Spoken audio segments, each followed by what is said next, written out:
We're talking about Kylie Minogue, the quest for Gaga tickets, and the White Lotus finale. Stay tuned. Woo! Oons, oons, oons, oons, oons, oons, Piper, oons. no! So I'm Robert. I'm Daniel.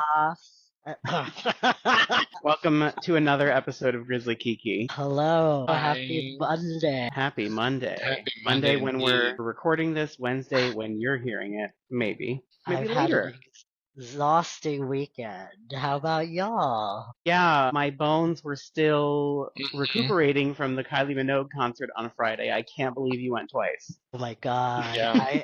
I was so tired by the end of the Saturday show. I didn't even stay for the encore, which had Padam Padam, which is what I love that song, but I was like falling asleep because I barely sat. I was on the floor, by the way, really close to the B stage and had a very comfortable seat, but everyone started pushing up to the B stage and I was like, oh no, I'm not losing my view. So I pushed up as well and then ended up having to stand there for the 2-hour show. Wow, so you watched the whole thing from there. Yes. That's amazing. Wow. Yeah. Wow. From there, I mean, the best shots were when she was on the B stage, but the shots from the A stage are nice too, from the floor. I just want to say, floor, as expensive as they're getting across the industry, they're totally worth the price if you can afford it. Agreed.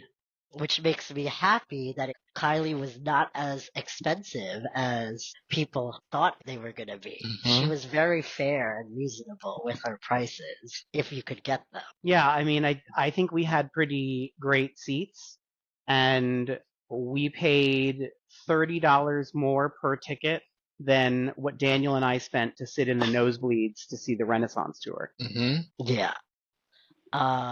Very reasonable. My friend saw her on the floor on Friday, and he was saying how much he loved it. He was really close to the A stage, and he was like, it just felt like an amazing dance party on the floor.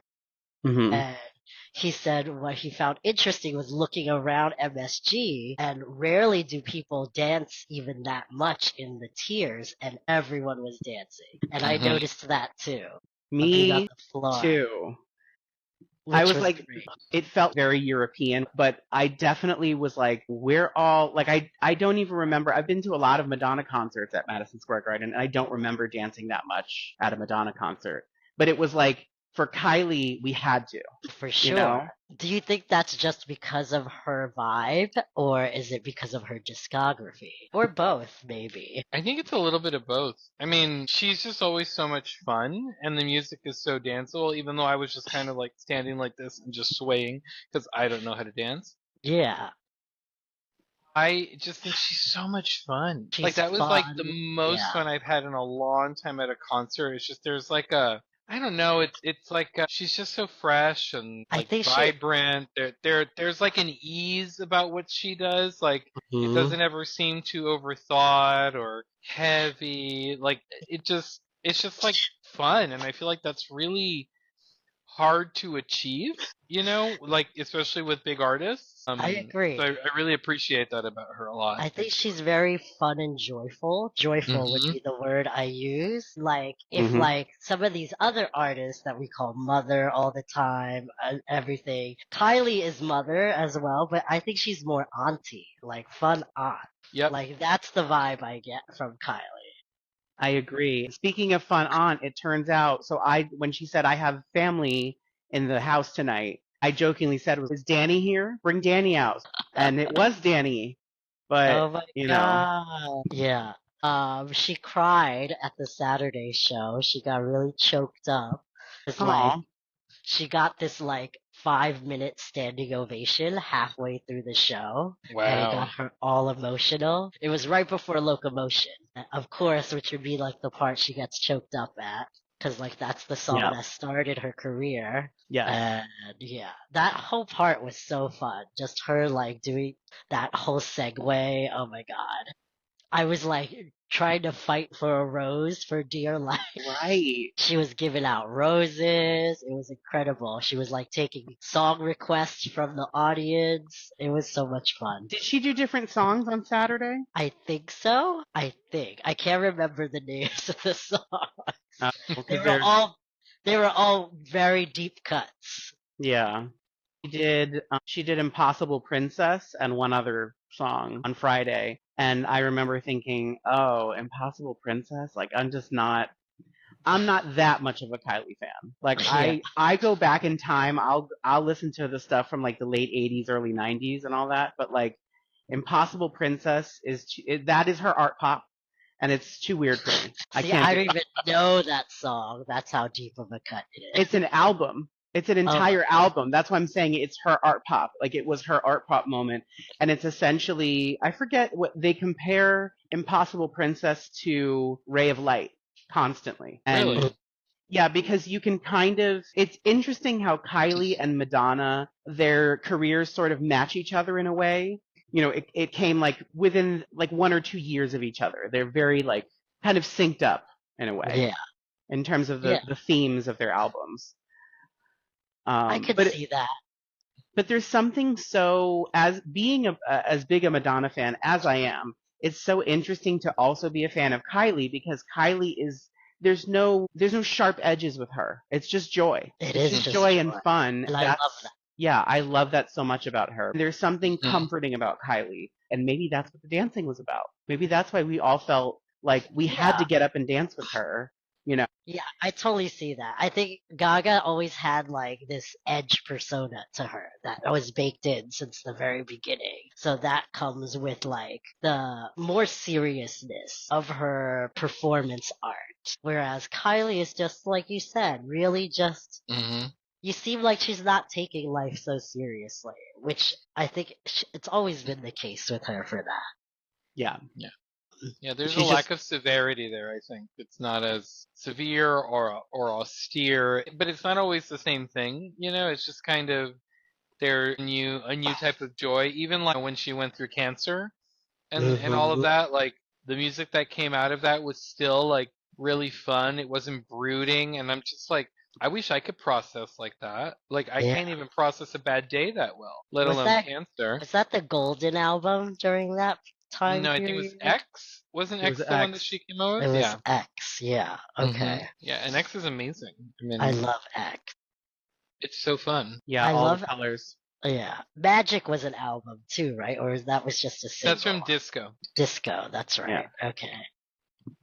That was the pandemic album. And it's interesting. Tension and Tension 2, I did not love. I didn't hate it. I just didn't love it just as listening as an album, like just playing it on like Spotify or my headphones or whatever. But hearing those songs live were amazing. Yeah. Except for Tension 2. I don't like, I mean, I like Lights, Camera, Action, but Tension 2 just kind of seemed like a little bit of an afterthought to me, honestly. I liked Tension. I thought that was really good, and honestly, like, I'm very selective about which Kylie songs I like. So it was kind of like the first third of the concert and the last third of the concert really got me, and then in between, I was kind of like, oh, I haven't heard that song, or I kind of heard this song, but I didn't know it, or I didn't like it, you know. But I will say, I've never been a big fan of the Locomotion, but watching it live, it's just like a completely different experience, and quite frankly, what she did also with the song Tension too, that was just so cool with all the like multiple Kylies and the suit, and it just that like the energy kind of shifted in a completely different direction for that kind of portion of the concert, and I had the best time. It was just this amazing. one was definitely her most. See, this was my third and fourth time seeing her, and this probably was the biggest production she's ever done, I think, on a tour. Because she's not known for doing wide production either. Well, but when she toured with Aphrodite, I mean, not in the U.S., but like she had that basically like Grecian set piece with the fountains and Mm, the dancers and all sorts of stuff. I mean, it never came here, but it was enormous. yeah, It's yeah. one of the things that on our way home, I was telling Daniel, I still want to see her in Europe. Like, I want to see her the next time she does a Mhm. regular arena tour in the places where she normally tours, because I Yeah, feel like the the stage design is more elaborate when it's like, okay, it lives in this region of the world and that's it. Mm-hmm. And so we have to make one for here and then maybe make one for over here. Because she has, she has giant elaborate set pieces. She has a skull that she'll make an entrance with sometimes. Like oh, the first time I saw her live, she had the skull, and the skull I think is from the X tour. And so there are these giant set pieces that I was kind of left like longing for in a way. I will go to where the set pieces live. That's okay. totally.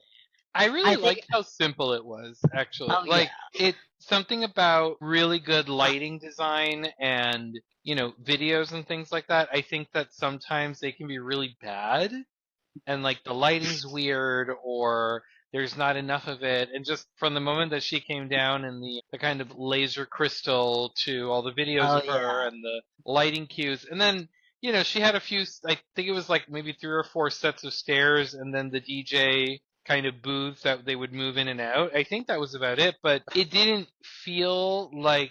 really feel to me like it was lacking anything in terms of staging. Like, I noticed it, but I also appreciated it, you know? Like, Yeah, I liked what they were doing.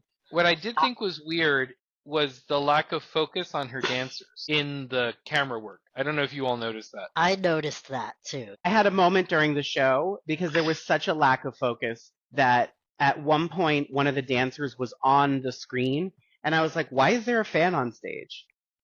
And it was it was just like a dancer over her shoulder. Mm-hmm.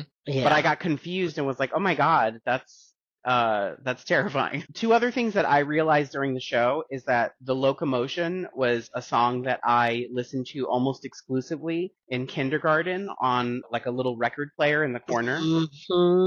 Me too. But I don't think it was Kylie Minogue's version, but I'm not sure. Probably. Yeah, I think it was because she was the original, and then it got covered a lot, right? Or No, no, she was no. not the original. So she was on a soap opera in Australia, and Yes. one of her characters' plot points was that she does like karaoke and sings The Locomotion. And so it Mm, happened on the show, and it was so popular that they decided to put it out as a single, and that's actually what started her career as a singer, which is yes. very interesting. Got you. The other thing that I realized is that Kylie Minogue helped me come out of the closet. I forgot about this. The first time that I actually acknowledged being gay was it was on my AOL profile. Like, you know how you have like a profile with like a bunch of questions and like boxes that you could fill stuff in? Mm-hmm. Mm-hmm. I put the quote, "There's a dark secret in me. Don't leave me locked in your heart," or whatever the quote from Can't Get You Out of My Head. And that was me like acknowledging kind of publicly that I was gay before I even spoke it to anyone. Wow. Wow.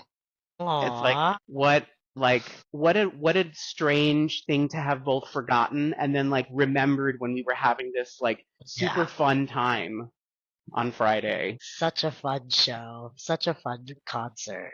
It was lovely. I will say, if I can vent for a hot second, there was a row of in front of us there were these four guys that were being obnoxious and they were like wearing wigs and stuff. And when they first got there, I was like, "Oh my god, the queerness in this room. I love it. I'm so happy Mm-hmm. that we got these seats." And then it slowly became clear that these men thought we were there to see them. And It was it's like, bad. it was super obnoxious. And I really hope that people have better decorum for Gaga. They won't, but Because hopefully, it wasn't just like dancing a lot or getting messy. They were like trying to put on a show for everybody around them and like falling into each other, falling back. Because one of the guys like fell back into me when he was trying to put his boots back on. Like, there was so much focus being pulled from what was going on the stage from me. Because even though we were behind them and a little up because of my height, most of them standing were like at, like in front of my face. So it was like I was watching their concert and Kylie was like on the TV behind them. Or in front of them, rather. It was a little Yeah, they kept annoying. blocking my video shots. It was very obnoxious. Yeah. But The other thing that pissed me off is that part of it was that they were clearly like two couples that had come to the concert together, and they kept like furiously making out during the concert. And all I could think of was like, if Daniel tried to make out with me while we were at, like, to me, I don't do church and I don't do religion. To me, concerts are religion. That is a religious experience for me. Do not interrupt my concert going experience or block my view. And so I kept looking at these guys and thinking like, we're at a Kylie Minogue concert. This isn't exactly like cheap. It was relatively affordable, fine, but like you're here and you're making out with each other. You could be doing this for free at home. Like, what is this? But then nobody would know. But then nobody would know that they were making out. They're voyeurs and they're obsessed with PDA. It Like was many so straight people much. too. I don't know. Anyway, Before we change topics, yes. what is your guys' favorite Kylie song? Go. My favorite Kylie song. Well, that's not fair. Mine's Get Out of My Way.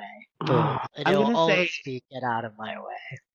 Illusion from Aphrodite because it's probably not my favorite Kylie song. My favorite Kylie song is probably like Your Disco Needs You or Light Years, but there's something that comes over me when Illusion comes on that it just like it paralyzes me and I can't skip it. Yeah. That's how I feel with Get Out of My Way. Every time I hear it, I have to start bursting out into song and dance. I really, really enjoy All the Lovers a lot. Such a great Like song. I think it's my favorite. But there's also, is it Fever from Fever? Like that whole album, because that was the first Kylie album that I like ever listened to, and that album is, I mean, you know, sort of can't get you out of my head. It's, but there's a lot of other songs on that album that I feel like don't get, like Fever, for example, that don't get a lot of airplay, or like they weren't in the concert, for example. That I used to have this alarm clock that I got as a Christmas present that you could upload music to as your alarm. And I remember for a good 6 months, Fever was my wake up alarm because you could like transfer it like an MP3. And like basically that whole album went through that alarm clock for me over like 2 years or something. Good choices all around. I forgot about Burnin' Up. Oh, I think it might be Burnin' Up. I think my favorite song might be Burnin' Up. Yeah. and Slow. I like Slow a lot. Yeah. I'm not remembering the name of the song, but it's the second track on Body Language. It comes right after Slow. But that song is also really good. Up there for me, besides Get Out of My Way, is Time Bomb. I really love Time Bomb. You really lost your shit when Time Bomb. Oop. Oh Yeah. my god. Love that song. It also reminds me of college, too. Time Bomb reminds me of college? Yeah, that one and Get Out of My Way reminds me of college. That's so weird because I'm pretty sure those both came out after college. Really? Yeah. No. Get Out of My totally Way definitely came out after college because I was going through a breakup when that album came out. Yeah. What was the popular song from her in college? It would have been Can't Get You Out of My Head, I assume. Yeah. Because remember, Fever was already out when we started college. Because my roommate would, like, put it on start to finish. And he would, like, sit there and draw. Maybe I'm mistaking Can't Get You Out of My Head and Get Out of My Way from college time. I know the difference between the two songs. But I think, those are the two I'm mistaking right now. I remember being introduced to Spinnin' Around at a party at G22. Did you go to parties at G22? Mm-hmm. I remember spinning around that time. Yeah. During a party that someone was watching the Spinnin' Around video, and I remember being like, what is this? Who is this? So you guys mentioned before, we were talking about how Madonna and Kylie, they were like mirroring each other's careers at some point, and you were talking about the ray of light thing. I was just talking to my friend about this. My friend was trying to tell me that he feels that Gaga is in her ray of light era right now with this album. Numerically, she is. Numerically, she is. Tonally, I don't believe all that, but like I think from a career perspective, she totally is. From like that point in her career. Tonally, the album isn't. I can see some similarities with that album, but not all. But yeah, I don't know. What do you guys think about that? I would say I feel like Mayhem sort of conforms to what classic music sounds like, and I don't think Ray of Light does that at all. So I would say Yeah, that they're very No. different.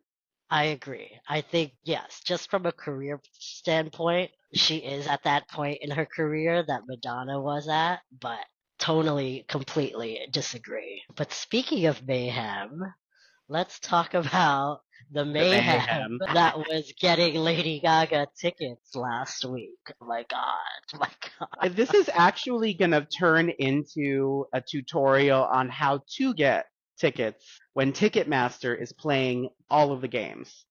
So what we did, we were all prepared for, okay, back up. Gaga, you're shady. Because the pre-sale code you made everybody sign up for was for day 2, right? Yeah. It was like day 2 or day 3.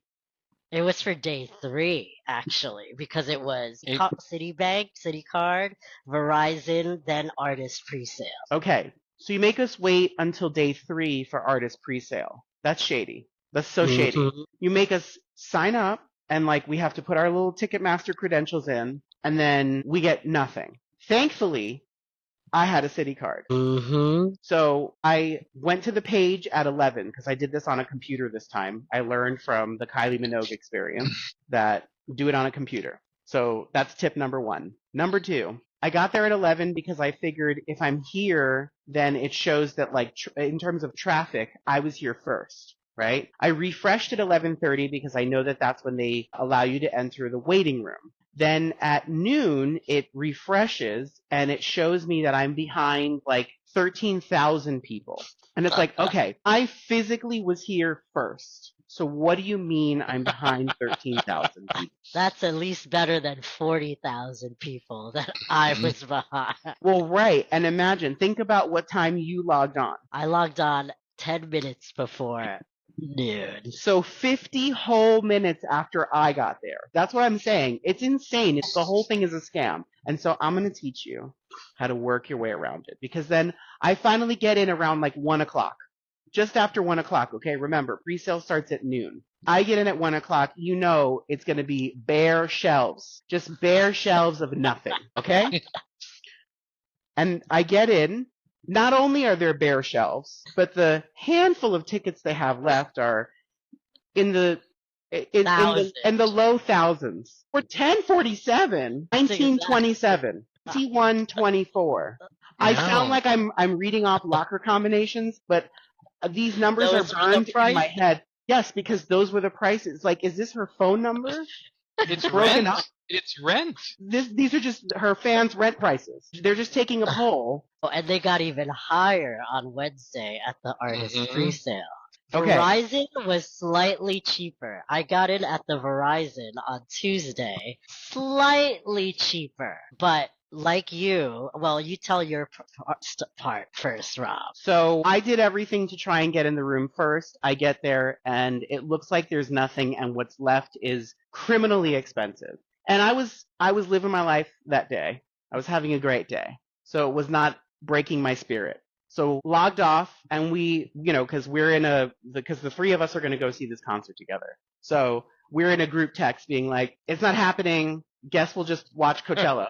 Send, and we all went about our day. I show up at 6 p.m. the same day, put in all of my Ticketmaster credentials. I go into the specific show I wanted, which was in the group of the 3 original shows that had been announced, not any of the additional shows that were announced. And not only are there tickets, they are a third the price of the tickets that were there before. There are new tickets. They're fresh, like just rows of blue. Beautiful. And they were a third the price of what they were when I showed up prior, and there was barely anything there. Ticketmaster doesn't think that we know this, but know this. Get a Citi card. You have to do it. If you want Ticketmaster, get a Citi card. It's the one that They usher them in the door first for whatever reason. So are the city cards the only ones that they turned dynamic pricing off for? Because the other sales, that didn't happen at night. I think for Verizon, they might have done the same thing I because think it so. sounds like your ticket was priced for dynamic pricing turned off. Because that same section where you bought, when I looked, when it was like general sale, that same section was in the 700. Yeah. So another scam of the ticket industry is the third-party sellers. We're talking about Vivid Seats, StubHub to a lesser extent. So I don't have a Citi card. I have a Capital One card. And with my Capital One card, there's an entertainment section that you can use your points for. I had about 42,000 points, and it, for some miraculous reason, it was saying that they had Lady Gaga tickets. Mind you, they were selling tickets that quite possibly weren't available yet. I spent for tier 2, 40,000 points, which is equivalent to $400. Right. And then I turned around and sold my ticket because we had gotten the tickets through Citi Card, Mm-hmm. and I marked the ticket up to $500, and it sold in 10 minutes. That's You priced disgusting. it too low. I know. I could have went to 600. You could have gone to 700 and they would have bought it. Yes. I just can't believe that, because what we ended up getting were floor seats. We spent less than just under $400 per ticket, and that includes ticket insurance. And those tickets are going for $7,000 right now on Correct. StubHub. Correct. And I think about 3,000-4,000 on Ticketmaster right now. Yeah. We could pay our rent for a year if we just sold these tickets. Oh my god. No, but we're going to the concert. We're not selling these tickets. We're going. Yeah, but that to $7,000, that sounds very tempting. Right?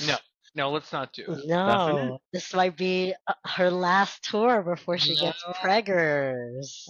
Dynamic pricing is so evil. If you guys go and look up any documentary about dynamic pricing, like what Ticketmaster and Live Nation has done since the 90s now, and it's gotten worse since the pandemic. It's so gross and predatory. It's so gross. And the fact that some of the largest artists, like Beyonce, like even Gaga, Taylor sometimes, that their teams don't force Ticketmaster to just turn off dynamic pricing the entire time. So it does get disheartening as a fan. Did Madonna keep dynamic pricing on? I don't remember. I don't remember her tickets fluctuating like that. I always have this memory whenever there's like, the battle to buy tickets for whatever is coming. I always remember going to Coconuts with my friend's parents who wanted to see Aerosmith, I think. And there was a counter in Coconuts where you could go and purchase tickets. And it was all run by Ticketmaster, but it was super low tech. They had a printout of the seating chart at Madison Square Garden on the wall, and you would point at the section that you wanted, and they would be like, okay, that'll be $89.50 or whatever it is. And I remember watching this happen and being like, one day that's gonna be me. And that's not, it's literally like, elbowing your way to the front. It's so disheartening. There were physical Ticketmaster like locations in my town, and like my friends and I would have to like rush to like the community center where the Ticketmaster was set up and wait on a line to be like, we want Warped Tour tickets. Wow. It was crazy. The closest I have to that is I bought Christina Aguilera tickets on the floor the day of the concert on Grubhub back in the day. And not Grubhub, StubHub. Grubhub! I was going to say. And this just so happened to be a physical ticket. It was $25, and I had like T-minus like 60 minutes to go into the city, go to the StubHub headquarters to pick it up, and then I had to take the train back, and I missed the first 2 songs of the concert, all to be able to be on the floor and pay $25 to see Christina Aguilera. It was insane, but I physically had to go there so they could hand me this piece of paper. Technology has come so far. If you're not an artist like Gaga or Beyonce, you're not getting a lot out of dynamic pricing. They try to make it seem like all artists are benefiting from this, but it's really Ticketmaster and Live Nation are benefiting the most. But even more so than them, it's the third-party sites. And they were talking about how they have complete call centers where they work with other scalpers and sites, and they have their own database of tickets. So they see the chart and like the quantity available that we don't get to see as like the customer. They get to see how much is really left even before it shows up on the map for us. That seems unfair. I know. It's insane. They're in cahoots most of the time with these brokers, and that is the real corruption. Damn. That's weird. That thing where they'll turn off resale. Because for a while, they would let you sell your tickets, but you had to sell it through Ticketmaster, right? Yeah. And that sort of limited the ability of people skyrocketing the prices or selling counterfeit tickets. So it was to curb all of that. But then they just stopped allowing you to sell your tickets altogether, which just seems stupid. If you bought it, you're coming. Yeah. It's weird because you can sell it on other sites. Exactly. And I was afraid that was going to happen with Gaga, too, when I bought my second ticket. The whole system is crazy. We need more regulation. End of the day, that's the point of this. Da, da, da.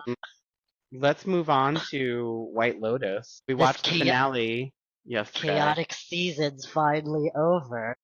Mm-hmm. Yeah. That was a lot. And there will be spoilers, just so people know. There will be spoilers about the White Lotus finale, so if you haven't seen it, we are going to spoil it for you right now. So this is your warning. It's a very long warning to give you the opportunity to leave. Because that's how we're going to close out the episode. So we'll see you next week if you're tuning out. Okay, spoilers begin now. Yeah. So to me, as a fan of the show, I think this was the shakiest season narrative-wise and plot point-wise, like plot hole-wise. But to me, it was my favorite finale of the three finales from a deeper message level. To me, I took away a lot as someone who grew up a Buddhist, like really understood like the spiritual, like karmic nature of like the cast of characters in this one. So like Lotus always has like a narrative theme for each season, and I think the first one was like, what was it? Power? Was it power or like privilege? Something like that. And then the second one was about greed or money. I don't remember. I guess that makes sense. All a little bit about that. I mean, it seems like it's like. Yes, they all blend together. Yeah, they kind of blend together, and it's kind of like showing the really dark sides of like really privileged people, you know? For sure. I think, but there was definitely like a specific narrative for each season, and this one, definitely the main theme was spirituality. Buddhism talks a lot about like that karmic wheel and that dharma wheel, which is like that cycle of suffering that human beings go through. Mm-hmm. Because of like their worst like desires. The season wrapped in a cyclical nature. The characters on the show, both moral and immoral, were unable to escape their cycle of suffering. Except for the ones that died. Mm-hmm. Chelsea and Rick. Which was really beautiful. As sad as their deaths were, it was really beautiful. Like the whole yin yang thing. I didn't think Rick's death was sad. Sorry. I don't know. I found it sad in the point where Chelsea was trying to say, why are you obsessed with the love that you never had when you have this love right here? And he could not get past his own moral suffering to fully love this woman who loved him, and it causes her death. I think it also showed how fragile like your own like work that you do with your mental health can be sometimes, Mm-hmm. where you're like they were having breakfast and everything was like great. It was just seemed like, oh, Rick has finally found peace, and then he saw his father, and who didn't know was his father, and it just disintegrated. It was just like, sorry, like all that First, work just gone. yes, and that was the tragic, very poetic Greek tragedy of it for me. The plot hole for me is you just tried to murder this woman's husband and she's the hotel owner. Why are you still here having breakfast this morning? Because that's Like, privilege. There's so like, much white privilege. look at Belinda. She was like, let's get the hell out of here. Hmm. I got the money. I got the bag. We need to Hmm. move. She Like, even Right. left her hurry. boyfriend. She's like, hurry up, Zion. Hurry up and get your meditation going. But Hmm. we got to go. We got to get Right. out of here. Yeah. These white people, though, these rich white people are crazy. Didn't you feel like a lot of it was what I thought was interesting looking back on it was the family dynamic nature and the different kind of family structures that you can have, be it like a couple or like a family in the case of Or the three friends. Yeah, yeah, or totally. the three friends where I think there are different concepts of family and units, and there's always like, in the case of the three friends, it was Jacqueline and then Lori was kind of at the bottom, Yeah. and even with Belinda and her son, I feel like for her, he needed to be there to kind of, right, because it seemed like they always make these big decisions together as a mom and a Oh, son. yeah. And so Right. like, he led the negotiations, the guy her the 5 million. You know what I mean? And then you have is it Gary Greg or Gary Greg, and was her name Chloe? Yes, yes, Chloe. yes. And then you have Rick and Chelsea, and you see how those two different kind of like rich older man and young woman that plays out. I thought that was really interesting to see how those power dynamics were Oh, explored yeah. and also undone in a lot of ways. Oh, absolutely. I think aside from like the cyclical nature of everyone's moral compasses in the show, I think the other theme, particularly because of the finale, was that these characters became so intertwined in each other, which led to how their endings came about because of the interconnectivity of these particular relationships that you're Mm-hmm. talking about. No matter who it was, no matter if it was like Mook and Gaitak, and like how Gaitak had to like destroy his entire moral system of values because he desired Mook so much, and that he desired this job so much, but it was more so, it was the fear of Mook's rejection that ultimately led him to do something that he never thought he'd be able to do, which I found fascinating. Wow, you got Because way more out of it than I did. you could Yeah, see, I like, didn't even look at it that the way. I was just entire like, he's doing his season, job. he kept talking about it, how he was like, I don't think I'm cut out to be this guard. I don't think like I could kill Yeah. someone. That whole episode was about death. The one with the Thai Mhm. boxing, and like the monk talks about like the sin of death and all of that, and like they like hammered in that Gaitak is just this sad,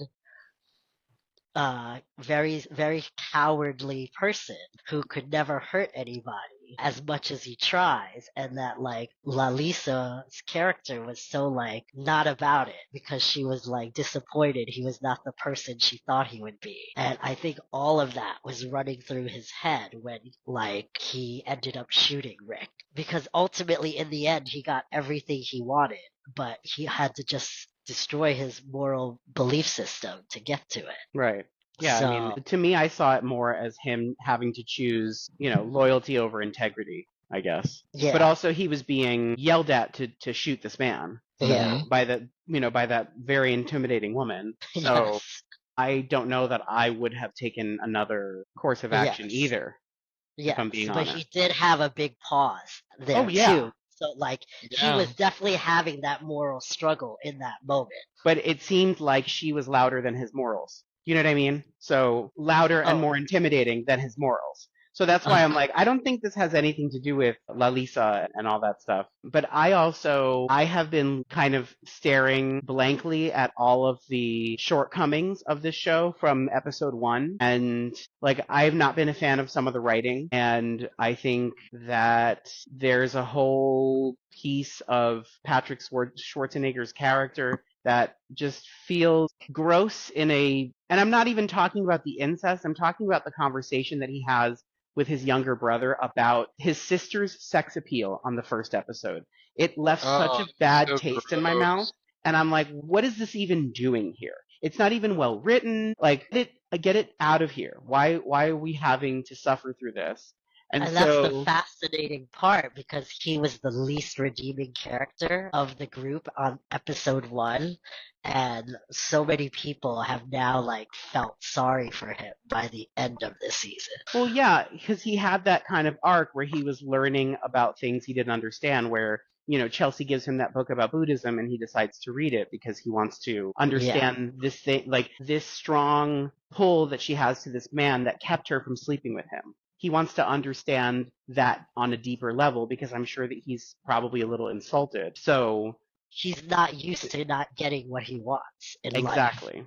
Number one. So, but he could have had that same arc and that same growth as a character without that really awkward, unnecessary conversation. And so I felt that the finale was grander than the show deserved. I liked it. Was it entertaining television? Absolutely. But I feel like this quiet, almost sleepy show was, I guess, quietly ramping up to something really exciting, and this all kind of came out of nowhere for me. But I did enjoy it. I feel like Patrick Schwarzenegger's character being as gross as he was, and particularly the conversation about Piper, I think it just illustrated his, like, how bad his misogyny is, in that, like, not even his sister is, you know, like, I see. Like not even his sister's off limits, you know? I mean, and I think it's kind of weird that you could feel this odd sexual tension among the three of them from the beginning. Like, it was just kind of weird. And then when Lachlan is like, well, I'm not gay, I'm just a people pleaser, it's just like no, it was so, like, just disturbing, because it's just like, oh my god, like, you're over there having, like, a great time with this woman, but you still want to be in, like, service of your big brother. Like, I can't, like, it broke my mind a little bit. Like, just a tiny bit. I think what I found funny was that, like, Saxon didn't bother me even at the end, because I've met so many Saxons in my life. There are a dime a dozen, though. I had an ex who worked in tech and finance, and a lot of his coworkers were the epitome of Saxon, if not worse than how Saxon was written. Everyone else had, like, a trauma that led to a catharsis. And it's like, he never had a trauma unless we're talking about his brother giving him a hand job, in which case, not. Well, we don't. I feel mean, like his catharsis was finally finding some form of spirituality that didn't have to do with the trauma. I think it had to do, like we talked about, how he could not get past this girl rejecting him. But, like, that whole thing where she says to him, like, you have no soul. And that took him on, like, this journey where he was, like, trying to prove her wrong. I really loved that. And I think this shows how much I underestimated Patrick Schwarzenegger's acting, because I didn't think he was going to be this subtle of an actor until, like, halfway through the season. That last shot of him when he's, like, staring at Chelsea and Rick, and, like, the deep sadness he has in his face, because he did, like, really like her, mirrored to me that, like, that emotion that he was mirrored, like, the girl at the end of season 2. The blonde one.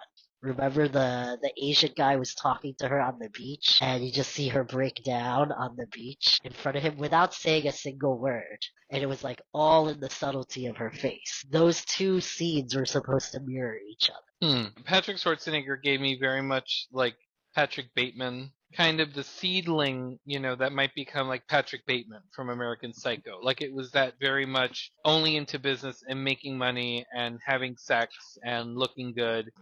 I don't think he actually went through any catharsis, but I think he realized how little he actually did have in terms of a personality and any kind of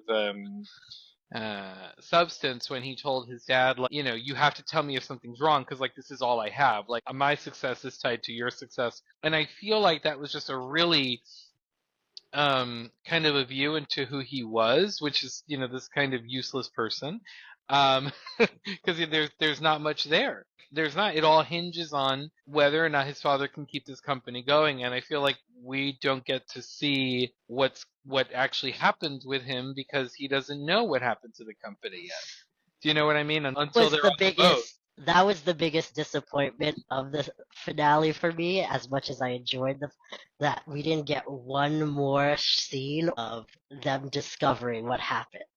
Mhm. Like how the director left it open-ended frustrated me a little bit because I wanted that closure with that family, especially because how irredeemable all four of them are as people, characters. Well, and also how much time we spent learning but not learning about what was going on at this company. We spent so much time, we focused so much time of this show on what that was doing to the dad, and the dad having all these fantasies about killing his family, and then him trying to do it at the end with these pina coladas.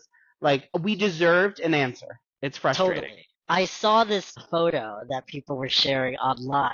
They showed the first shot of the three kids from the very first episode, and then they showed the final shot of the three kids. And going back to that cyclical nature, there was a change for each of them. It was so funny to see like Piper be like the moral one in episode 1 with the headphones on. She's trying to find her spirituality. And in the final shot, she's giving off the same aura of her mother. And the fact that like I said that I've met so many Saxons in my life. I've met so many Pipers in my life. And we had a bunch of them at Purchase College.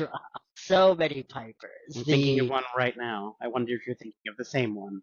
Hypocritical, liberal, usually white girl who thinks they know everything about the world, who thinks they're better than their surroundings, but they are just as bad in the core as who they pretend not to be. And that's what I got out of Piper's story. Like, she's the reason they're in Thailand. Let's not forget about that. And then she like walked everything back. Like, yeah, it's being selfish, Like, she was like selfish and a hypocrite. Lachlan was a people pleaser to like a horrible degree, people pleaser. Like that he would, to get the attention of his brother, he would try and jerk him off. And then to get the attention of his sister, he tried to hijack her story by saying like, "Oh, I'll go live with you." Like, they're all damaged people, and I think like that was the point of the entire show. Like, and I think every season it's like this. Like, these are not redeemable characters in any way, except for maybe 1 or 2 per season, and they're usually the ones that die. Yeah. It's true. Like, Chelsea was the only redeemable one. Remember how grating we all thought she was in episode 1, and she became like the moral center of the entire season. I liked her, I think, the whole time. I think she was presented as a thorn in the beginning on purpose. Yeah. Because she did seem like, I remember hearing her voice and being like, God, why? Like, she has an annoying voice. Her boyfriend has an attitude problem. Like, next. And then you end up falling in love with her. I don't know about falling in love with her. See, this is my point, is I feel like you got way more out of this, because I'm just like, these people, my God, let them go back to their homes and their misery or whatever. It just like, it didn't, I guess it didn't affect me as much, but the the components that did, I guess, stand out a little more in juxtaposition to how selfish everyone on the show was. Oh, So I don't know if yeah. that was the point. Yeah. I mean, that But- was the point. Even like the person we're rooting for, Belinda, became this selfish full circle character of like what everything that was taken from Well, her. She It's a- gave that guy the same speech that Jennifer Coolidge gave her. Exactly. Like, almost word for word. So there are no redeemable characters in this show. No. Jennifer Coolidge, as much as people loved her, her character was not redeemable either. No. So like all No. of them, even Yeah. like the hotel manager that we grew to love in the first season, he was a drug addict and like a really mean hotel manager. Yeah. and Like, the- And the person whose suitcase he was an even worse, like, just like the worst kind of customer you can get. But yeah, maybe we should wrap up the conversation. yeah.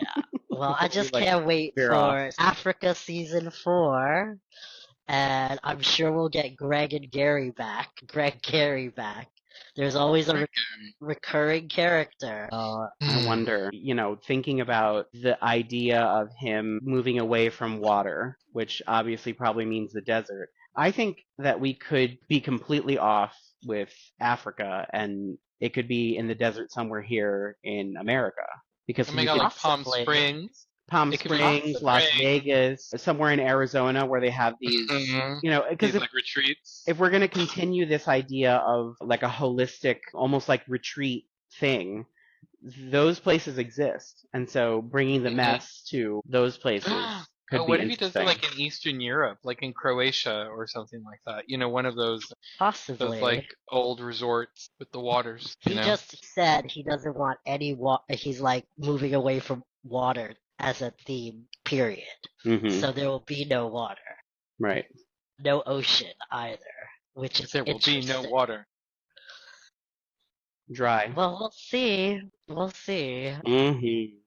What did you all Yeah. think of White Lotus? Let us know in the comments, and maybe we can have an extended conversation. I kind of don't want to. No, I'm ready to move on to The Last of Us, the next HBO show. And we're ready to move on to Hacks, because we do not watch The Last of Us. I'm so excited for X. Hacks is going to be amazing. Did they just have a season last season? Listen, It hater. usually- Enjoy your usually Last of takes- Us. It usually takes 2 years per season. No, we need one every year. We need It's it not Game of every year. They're just churning out hacks left and right. not just It is churning quality out. television. They're not having to create a fantasy world and be like, oh, the vampires now are gonna run to the wall and they're gonna melt it with their fire breathing dragon. Like, they don't have to do all that for Hacks. Just write some good jokes and the actors take care of the rest. Thank you Mhm. very much. Hmm. Yeah, these other fantasy shows, I guess, take a little longer. All right, Yeah. well, let's sign off for now. We'll see you all next week. Bye. Bye. Bye.